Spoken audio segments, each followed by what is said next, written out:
This is the ambulance bay to the emergency department, and my position was principally here.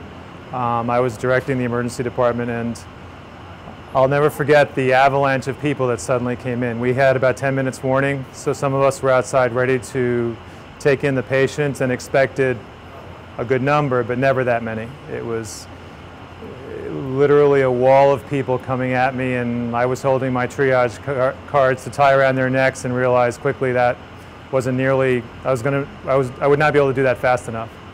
And instead fell back on the people with me who were able to take patients back and get them where they needed to go, all the time trying to make sure we didn't miss anyone who was badly injured, who needed immediate care. Trying to sort through and find the badly injured ones so we could treat them immediately was my overriding goal. And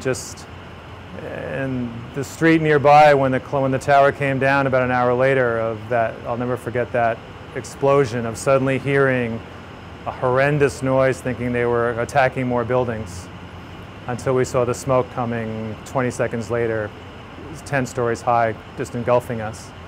And this is where it was. This is exactly the spot where all that happened. As far as our staff coming to work, the interesting thing was some of them had to outrun the police. They were coming into work right at that moment. Many of them saw the tower come down as they were coming into work.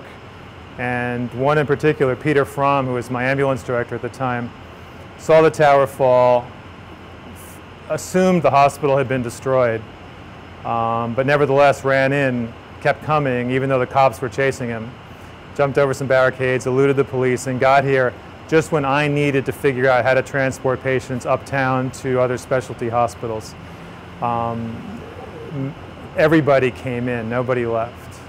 It just goes to show what people really can do when they rise to the occasion.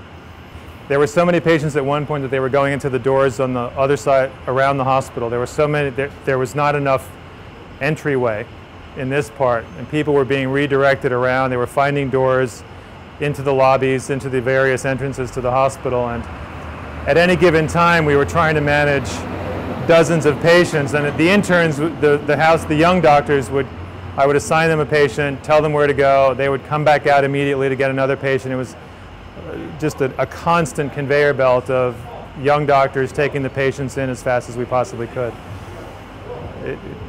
It was, my biggest fear was simply not missing anybody, trying to make sure that everybody knew where to go and take care of the patients.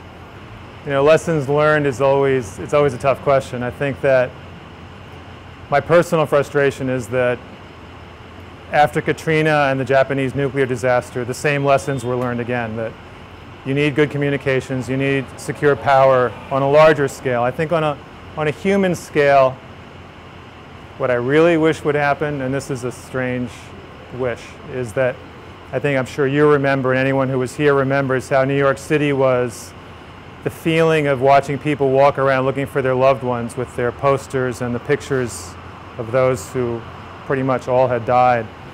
There was a tenderness there. There was a compassion that we felt for each other that I'd like the world to have.